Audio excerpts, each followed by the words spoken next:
Jéhovah, Saint, Jésus-Christ, Saint, Saint-Michel, Saint, Créateur incréé, Saint, nous voulons t'écouter. en vérité. Bénis ta parole Amen. au nom de Jésus-Christ. Amen. En unité de pensée et d'action, soutenons la construction de la maison du Seigneur. C'est le thème de cette semaine. 1 Chronique chapitre 28, 6 à 7 sera notre texte de base. Il m'a dit, Salomon, ton fils bâtira ma maison et mes parvis, car je l'ai choisi pour mon fils, Oui, et je serai pour lui un père. un père. J'affermirai pour toujours son royaume, s'il reste attaché comme aujourd'hui à la pratique de mes commandements et de mes ordonnances. Alléluia. Alléluia. Alléluia. Alléluia. Alléluia. Alléluia. À travers les âges, Dieu veut habiter au milieu de son peuple.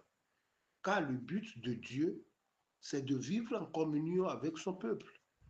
Deutéronome chapitre 12, le verset 11. Alors il y aura un lieu que l'Éternel, votre Dieu, Depuis le temps de Moïse, Dieu dit, il y aura un lieu que l'Éternel, votre Dieu, choisira pour y faire résider son nom.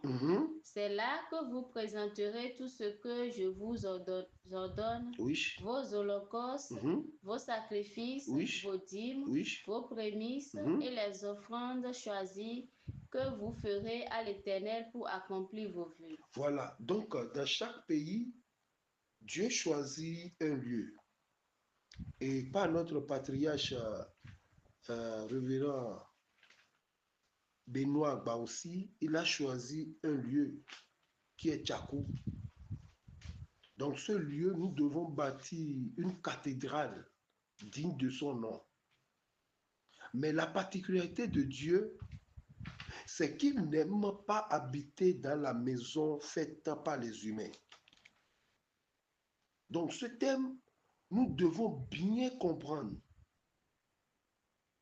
D'autres cotisent, mais ne savent pas ou ne connaissent pas les principes de Dieu.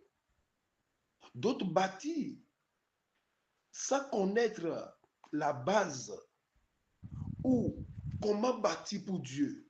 Cependant, il va falloir qu'on étudie les 7 maisons de Dieu depuis la création de la terre. Je dis bien, les 7 maisons de Dieu depuis la création de la terre. La première maison, c'est le jardin d'Éden. Cette première maison a été construite par Dieu lui-même. Genèse chapitre 1, le verset 31. Dieu vit tout ce qu'il avait fait et voici, cela était très bon. Ainsi, il y eut un soir et il y eut un matin. Ce fut le 6e jour. Waouh! Tout ce qu'il a fait, il a créé aussi l'humain. Le jardin d'Éden, pourquoi jardin? Parce que dans un jardin, bien aimé, il n'y a pas une seule fleur. Il y a diverses sortes de fleurs, symboles de l'Église. Dans la première maison de Dieu, il y a la diversité de dons, mais le même esprit. Dans la maison de Dieu, dans l'Église, il y a diversité de dons, mais le même esprit. 1 Corinthiens chapitre 12, le verset 4 à 7. Il y a diversité de dons, mais le même esprit. Mais le même esprit. Diversité de ministères, mais le même Seigneur. Oui. Diversité d'opérations, mais le même Dieu qui opère tout en tous. Or, à chacun, la manifestation de l'esprit est donnée pour l'utilité commune. Voilà. Alléluia. Alléluia. Or, à chacun, la manifestation de l'esprit est donnée pour l'utilité commune. Mais pourquoi Dieu a chassé les hommes de sa première maison, le jardin d'Éden? Bien-aimés, c'est parce qu'ils ont désobéi à sa parole et ils ne sont plus en unité de pensée et d'action avec Dieu. Le thème dit, en unité de pensée et d'action, soutenons la construction de la maison du Seigneur.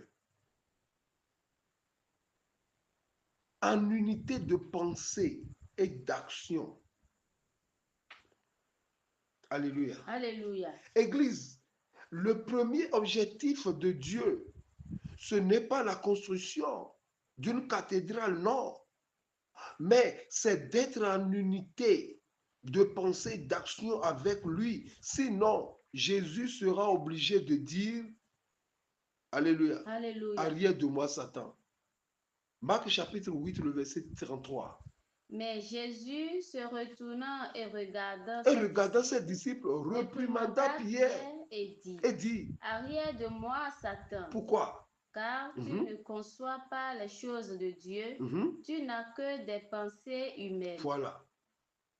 On ne construit pas pour Dieu avec des pensées humaines. C'est pourquoi il dit, tu ne conçois pas les choses de Dieu. Conçoit les choses de Dieu, ça veut dire quoi? Ça veut dire trois choses. Premièrement, c'est comprendre l'œuvre de la croix et non une cathédrale. Le verset 34. Puis, ayant appelé la foule avec ses disciples, écoutez, oui, il leur dit, oui, si quelqu'un veut venir après moi, qu'il renonce à lui-même, qu'il se charge de sa croix et qu'il me suive. Voilà, il a parlé de la croix. Conçoit pas les choses de Dieu. Deuxièmement, c'est accepter de construire avec la pierre qui est Jésus-Christ, que de construire avec les briques qui sont les œuvres charnelles. Conçoit pas les choses de Dieu, c'est de bâtir premièrement sa vie sur le roc, symbole de l'obéissance, et non construire une maison sur le sable qui va disparaître dans le temps, bien-aimé, symbole de la désobéissance. Matthieu chapitre 7, le verset 24 à 29. C'est pourquoi quiconque entend ces paroles que je dis et les met en pratique sera semblable à un homme prudent qui a bâti sa maison sur le roc. La pluie est tombée, les torrents sont venus, les vents ont soufflé et se sont jetés contre cette maison. Elle n'est point tombée parce qu'elle était fondée sur le roc. Mais quiconque entend ces paroles que je dis et ne les met pas en pratique sera semblable à un homme insensé qui a bâti sa maison sur le sable. La pluie est tombée, les torrents sont venus, les vents ont soufflé et ont battu cette maison. Elle est tombée et sa ruine a été grande. Merci. Donc d'autres construisent le temple sur le sable. Alléluia. Alléluia. Donc comprenez, la désobéissance a causé la fermeture de la première maison de Dieu, Jardin d'Éden.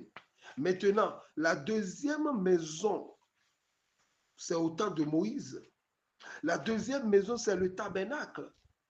La maison du Seigneur construite selon son modèle et non selon le modèle des humains. Exode chapitre 25, le verset 9. Vous ferez le tabernacle et tous ces ustensiles d'après le modèle que je vais te montrer. Waouh! D'après quoi? D'après le modèle que je vais te montrer. Le tabernacle signifie le sanctuaire itinérant ou la demeure de l'arche d'alliance où étaient déposées les tables de la loi. Le tabernacle a été le centre du culte des Hébreux dans le désert. Donc le tabernacle est un temple portatif, bien-aimé. Le tabernacle symbolisait l'alliance entre Dieu et son peuple et sa présence au sein du campement des Israélites. À travers le tabernacle, Dieu montrait sa volonté de se rapprocher de son peuple et de demeurer parmi eux. Le tabernacle était constitué de plusieurs éléments clés dont je peux citer 4 éléments. Premièrement, dans le tabernacle, on trouve l'arche de l'alliance. Deuxièmement, l'autel des holocaustes. Quatrièmement, l'autel des parfums et la table des pains de proportion. Alléluia. Alléluia. Ces choses symbolisent quoi? L'arche de l'alliance était un coffre en bois recouvert d'or qui contenait 3 choses. Il y a la table de la loi, le bâton d'Aaron qui a fleuri et un peu de la manne. L'autel des holocaustes veut dire quoi? L'autel des holocaustes était un autel en airain où les sacrifices d'animaux étaient offerts en expiation des péchés du peuple. Nous devons comprendre que ces choses ne sont pas là pour rien. Il y a aussi l'autel des parfums. L'autel des parfums est également en or. Il est utilisé pour brûler de l'encens en signe de prière et de dévotion. Il y a enfin la table des pains de proportion. Cette table comportait 12 pains qui symbolisaient les 12 tribus d'Israël. La maison de Dieu est une maison d'ordre. Dit le Seigneur Jésus-Christ. Et pas une maison de confusion. Jean 2, le verset 15 à 17. Ayant fait un fouet avec des cordes, il les chassa tous du temple, ainsi que les brebis et les bœufs. Il dispersa la monnaie des changeurs et renversa les tables.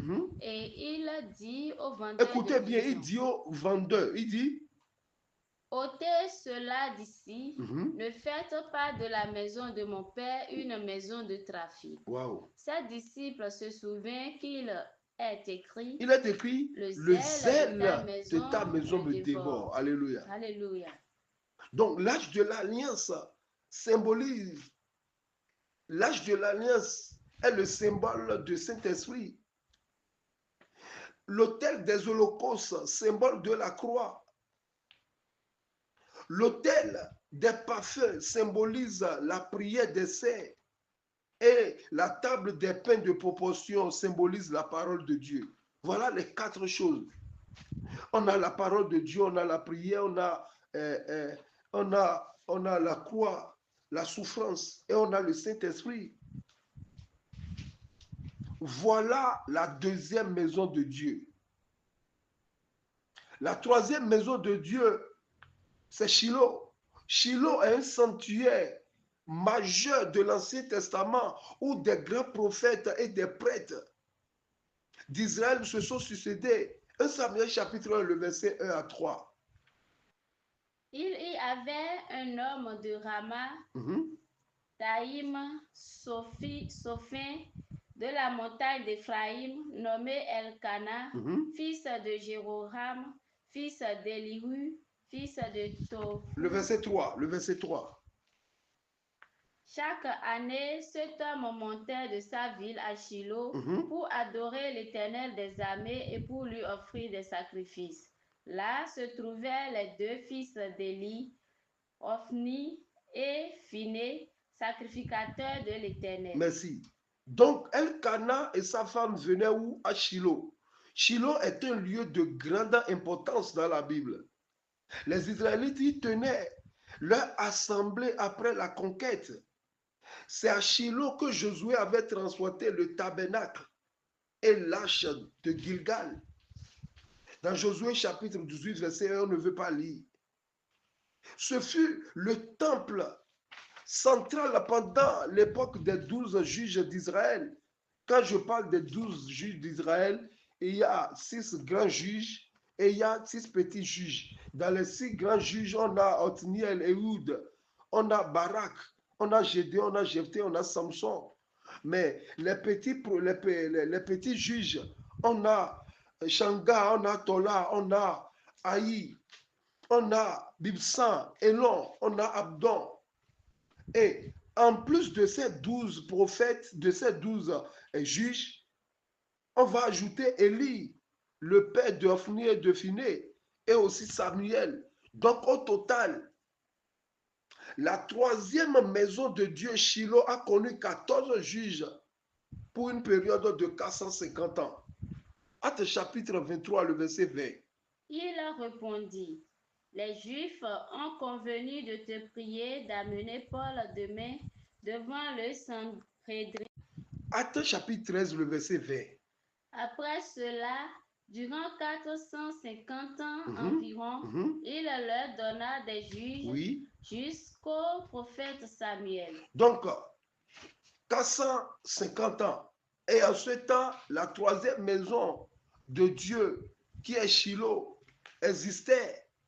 Et c'est à Shiloh, à tour de rôle, les juges ont jugé les enfants d'Israël. Mais plus tard, comme les Israélites ne commencent pas à honorer Shiloh plus que Dieu, Dieu a fait de ce Shiloh un lieu inhabité. Ces choses ont été écrites pour notre instruction, bien-aimée, pour nous montrer que ce que Dieu veut, c'est l'obéissance et non une maison. Car Baal, Astarté, Dagon, Moloch, même les pitons ont des maisons. 1 Samuel chapitre 4, le verset 10 à 11. Les Philistins livraient bataille et Israël fut battu. Chacun s'enfuit dans sa tente. Oui. La défaite fut très grande et il tomba d'Israël 30 000 hommes de pied. L'arche de Dieu fut prise et les deux fils d'Élie, Ophni et Phiné, moururent. Voilà la maison de Dieu qui a fait 450 ans a été détruite. L'arche qui a fait 680 ans en Israël a été déporté par les incirconcis à cause de la désobéissance. Voilà que Shiloh est détruit. Israël se trouve dépourvu de temple. Des années plus tard, Israël va connaître le quatrième temple, la quatrième maison de Dieu. La quatrième maison de Dieu, c'est le temple de Jérusalem. Alléluia. Alléluia. Texte de base. Le temple de Jérusalem, Dieu a choisi Salomon et non David, car David, il a trop livré de guerre. Le sang est dans sa main. Donc Dieu a choisi par grâce Salomon. Écoutez. Il m'a dit, Salomon, David est en train de parler à son fils que quelqu'un marche vers toi. Dieu, le Créateur incréé, il m'a dit que, oui, Salomon, ton fils bâtira ma maison et mes parvis, car je l'ai choisi pour mon fils, et je serai pour lui un père. J'affermirai pour toujours son royaume, s'il reste attaché comme à condition s'il reste attaché comme aujourd'hui à la pratique de mes commandements et de mes ordonnances. Waouh, alléluia. Alléluia.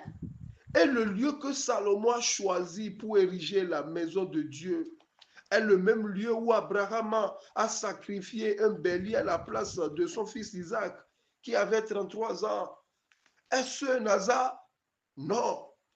Cette action d'Abraham préfigurait l'endroit où Jésus-Christ viendra mourir pour le rachat de l'humanité. Aussi, ce lieu de sacrifice, Moridja, préfigurait le lieu choisi par Dieu pour construire sa maison dans laquelle il acceptera tous les sacrifices de son peuple. Alléluia. Alléluia. Bien-aimé, je veux noter quelque chose. Un temple est différent d'une synagogue. Écoutez bien, mais l'ironie, les instruments par lesquels ce temple de Jérusalem a été construit sont fournis par Hiram, un roi de Tyr, un païen en échange de la nourriture. Alléluia. Alléluia. Salomon a réalisé une belle maison pour Dieu, mais à la fin de la construction, écoutez ce que Dieu a dit à Salomon, 1 Roi chapitre 6, le verset 11 à 13. L'Éternel adressa la parole à Salomon et lui dit, oui, tu bâtis cette maison. Si tu marches selon mes lois. Écoutez, le peuple béninois, écoutez, l'église du christianisme céleste, c'est bon, nous sommes en train de construire Tchakou. Mais écoutez ce que Dieu a dit à Salomon. Vas-y. Si tu pratiques mes ordonnances, si tu observes et suis tous mes commandements, j'accomplirai à ton égard la promesse que j'ai faite à David, ton père.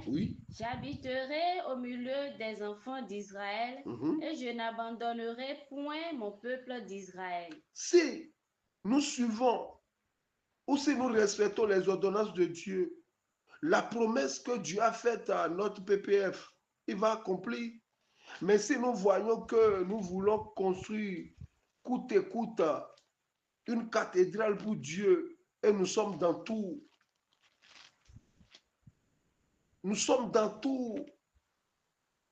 tous les chemins sont possibles pour avoir de l'argent. Dieu n'aime pas. Dieu n'aime pas la confusion. Alléluia. Alléluia. Mais Salomon n'a pas respecté ses consignes, car la gloire de cette magnifique construction fut de courte durée. La chute de ce temple commence la 34e année, dans la 34e année de sa construction. Salomon s'était laissé égarer par les artifices de femmes idolâtres. Et sa conduite rebelle avait, favorisé l'iniquité en Israël. La cathédrale perdit sa sainteté et Jéhovah retira sa présence. Il a retiré sa présence protectrice de ce lieu qui avait cessé d'être saint. Quand un lieu cesse d'être saint, Dieu se retire. Et pour partir, il ne prend pas de chandelier, il ne prend pas de micro, il ne prend pas de clim ni ventilo. Alléluia. Alléluia. À Dieu les égards, à Dieu les dégâts sont venus. Nebuchadnezzar est venu piller la maison de Dieu. 2 Chroniques chapitre 36, 18 à 19. Nebuchadnezzar emporta à Babylone tous les ustensiles de la maison de Dieu, grands et petits, les trésors de la maison de l'Éternel et les trésors du roi et de ses chefs. Wow. Ils brûlaient la maison de Dieu, ils démolirent les murailles de Jérusalem, ils livrèrent au feu tous ses palais et détruisirent tous les objets précieux. Bien-aimés, cette prêche est très très capitale. Et si Dieu fait faveur aux humains de venir habiter une maison avec eux, c'est une faveur, c'est-à-dire c'est la grâce. La grâce est une faveur imméritée, sinon Dieu même, rien sur la terre ne peut contenir Dieu. Dieu habite les cieux, des cieux ne peut même pas le contenir, donc ce n'est pas grâce. Mais quand on voit, quand on se croit être camarade de Dieu, voilà ce qui se passe. La 4e maison même vient d'être détruite à cause de la désobéissance à la parole de Dieu. Bienvenue à la 5e maison. La 5e maison, c'est le temple de Zorobabel. Alléluia. Alléluia. Zorobabel, lui, il a restauré le temple de Salomon qui a été saccagé par Nebuchadnezzar en l'an 600 avant Jésus-Christ. Zorobabel a restauré le temple. Par contre, Néhémie a reconstruit la muraille. Voilà le 5e temple. Voilà la 5e maison. Maintenant, la 6e maison, c'est le temple d'Hérode. Alléluia. Alléluia. Matthieu chapitre 24, le verset 1 à 2. Comme Jésus s'en allait, au sortir du temple, ses disciples s'approchèrent pour lui en faire remarquer les constructions. Mais il leur dit, « Voyez-vous tout cela? Je vous le dis en vérité, il ne restera pas ici pierre sur pierre, qui ne soit renversé. » Alléluia. Alléluia. Le 6e temple est appelé le temple d'Hérode. Mais je veux noter quelque chose. Hérode n'est pas un Israélite, c'est un Édomite. Le temple d'Hérode a été reconstruit environ 16 ans avant la naissance de Jésus-Christ. Hérode Ier, roi de Judée, a commencé la reconstruction du temple de Zorobabel, le 5e temple. C'est ça que Hérode a reconstruit. À cette époque, c'était délabré au point de tomber en ruine. Elle reconnaissait que cet édifice avait tenu bon pendant 500 ans. Donc, comprenez que sa ruine était sans aucun doute principalement due au temps. Donc, Hérode n'a pas construit un temple de fondation, non. Mais Hérode a reconstruit le temple que Zorobabel a reconstruit, qui a été le temple de Salomon. Bien aimé, on a besoin de ces informations.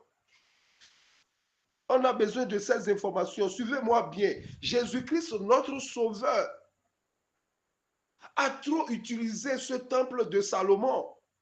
C'est dans ce temple ce temple d'Hérode du moins.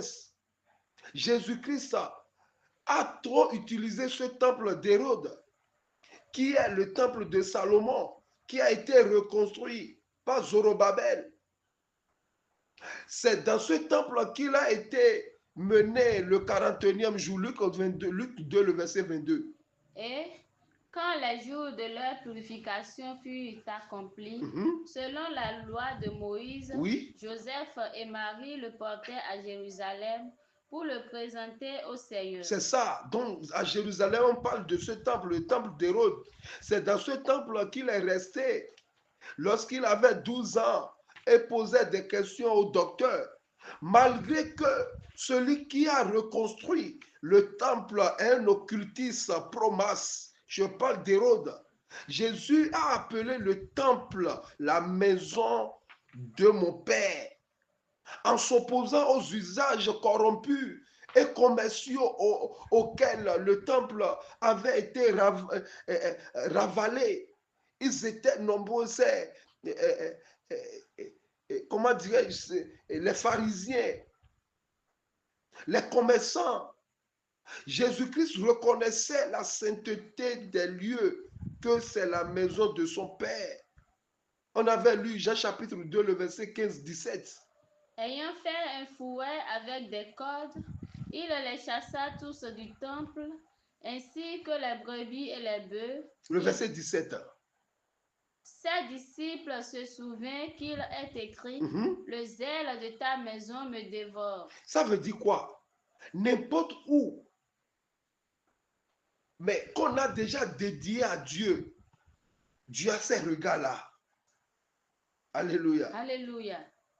Après toutes les tentatives de les ramener à l'ordre, ils n'ont pas voulu. Notre Seigneur Jésus-Christ est obligé de prédire sur la 6e maison même, sur le 6e temple. Jésus-Christ a prédit, tandis qu'il vivait encore dans la chair.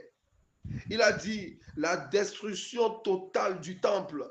Il avait dit Jérusalem, Jérusalem, qui tue les prophètes et qui lapide ceux qui te sont envoyés. Combien de fois ai-je voulu rassembler tes enfants comme une poule rassemble ses couvées sous ses ailes, et vous ne l'avez pas voulu. Voici votre maison.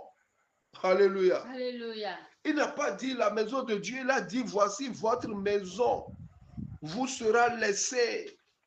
Mais je vous le dis, vous ne me verrez plus jusqu'à ce que vous disiez, béni soit celui qui vient au nom du Seigneur. Il n'a plus dit la maison de mon Père, il a dit votre maison, puisqu'il ne respecte plus la parole de Dieu. Regardez ce qui se passe dans le temple aujourd'hui. On aime tout sans la parole de Dieu. Il y a des paroisses, il y a des temples qui ne sont plus le temple de Dieu, mais qui sont vos temples, vos temples, vos temples. Il a dit quoi? Voici votre maison vous sera laissée. Tu as abandonné certains temples qui étaient dédiés à Dieu, mais Dieu a quitté comme il a quitté Shiloh. En l'an 70, après Jésus-Christ, le temple fut détruit de fond en comble par le feu. Lors de la prise de Jérusalem par les Romains, commandés par Titus, voilà, la 6e maison aussi est détruite. Waouh! Maintenant, passons à la 7e maison. Alléluia. Alléluia. La 7e maison de Dieu, c'est Jésus-Christ. Il a envoyé sa maison sur la terre. Bien-aimé, tu es dans quelle maison? Tu es dans quel temple de nos jours? Vaut mieux de rester dans le temple de Dieu qui est Jésus-Christ que de cotiser pour dire on veut mettre brique sur brique. C'est vrai, c'est bon de faire quelque chose, mais la véritable maison, c'est Jésus-Christ. Jésus-Christ même sera le véritable temple par sa mort et sa résurrection. Chapitre 2, le verset 19 à 21. Jésus leur répondit. Écoutez, oui. Détruisez ce temple et en 3 jours je le relèverai. Puisque dans le temps, aucun temple n'a résisté. À chaque fois, les temples sont détruits. Maintenant, il a dit, ce temple même qui a été construit par Salomon, reconstruit par Zorobabel et reconstruit par Hérode, détruisez ce temple. Maintenant, voici le véritable temple. Continue. Les Juifs dirent, il a fallu 46 ans pour bâtir ce temple, oui. Et toi, en 3 jours, tu le relèveras. Mais il parlait du temple de son corps. Waouh, waouh, waouh. Le chiffre 7, comme on parle de la 7e maison, le chiffre 7 signifie la perfection. Et aucun humain ne peut atteindre la perfection s'il ne s'associe pas avec le 7e temple qui est Jésus-Christ. Alléluia. Alléluia. Comme il a dit à la femme samaritaine, tu t'es marié avec 5 hommes et celui chez qui tu es maintenant n'est plus ton mari. Voici le 7e mari qui est Jésus-Christ, la perfection. Alléluia. Alléluia. Bien-aimés, si nous voulons la perfection, nous devons chercher Jésus-Christ. Sinon, la perfection n'est pas humaine. C'est lui la gloire de la dernière maison, a dit Agé chapitre 2, le verset 9. Il dit, la gloire de cette dernière maison, oui. La gloire de cette dernière maison sera plus grande que celle de la première. Obligatoirement. Dit l'Éternel des armées. Oui. Et c'est dans ce lieu que je donnerai la paix. Alléluia. Dit l'Éternel des armées. C'est par Jésus-Christ que Dieu donnera la paix. C'est lui le prince de la paix. Sans Jésus-Christ, il n'y en aura pas la paix. Seul Jésus-Christ donne la véritable paix, bien-aimé. En unité de pensée et d'action, soutenons la construction de la maison du Seigneur Tchakou. Bien-aimé, c'est une bonne chose que nous soutenons la construction de la maison du Seigneur Tchakou. Mais soyons conscients qu'aucune maison, aucun temple n'apportera la véritable joie aux hommes si ce n'est que Jésus-Christ, le 7e temple. Car Jésus-Christ, la 7e maison, donne la relation, non la religion. C'est pourquoi les vrais disciples de Jésus-Christ aspirent à la paix et cherchent activement à édifier une société différente, fondée sur les enseignements du Christ. Dans ce but, le Seigneur nous a donné ce commandement. Il dit quoi? Soyez un. Et si vous n'êtes pas un, vous n'êtes pas de moi. Regardez ce qui se passe sur les forats. En effet, l'unité est une caractéristique de la véritable Église de Jésus-Christ. Et voici les 7 liens de l'unité. Église, peuple du christianisme céleste, écoutez les 7 liens de l'unité. Éphésiens 4, le verset 4 à 6. Il y a un seul corps, un seul corps, et un seul esprit. Comme aussi vous avez été appelés à une seule espérance par votre vocation. Oui. Il y a un seul Seigneur, oui. Une seule foi, oui. Un seul baptême, un seul Dieu et Père de tous, qui est au-dessus de tous, wow. et parmi tous et en tous. Voilà les 7 lignes de la perfection.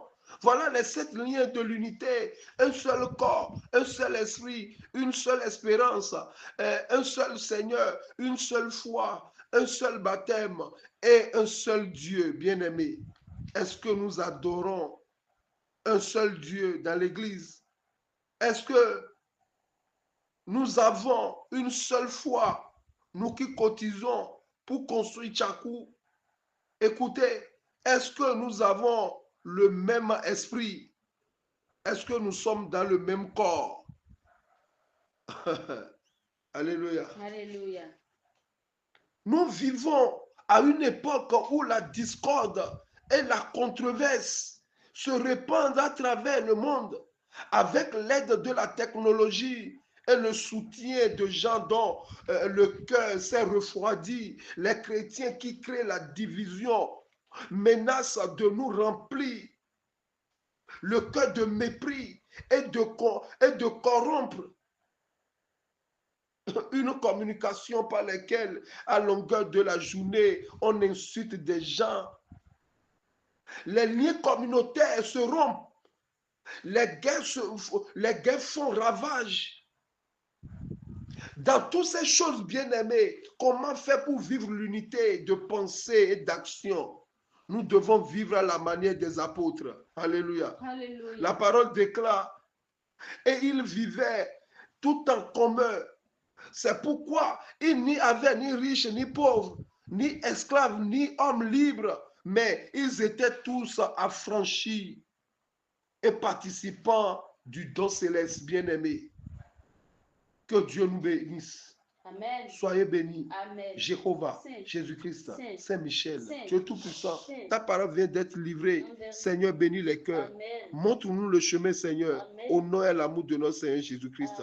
Amen. Amen. Amen. Au nom de notre Seigneur Jésus-Christ. Alléluia, alléluia, alléluia.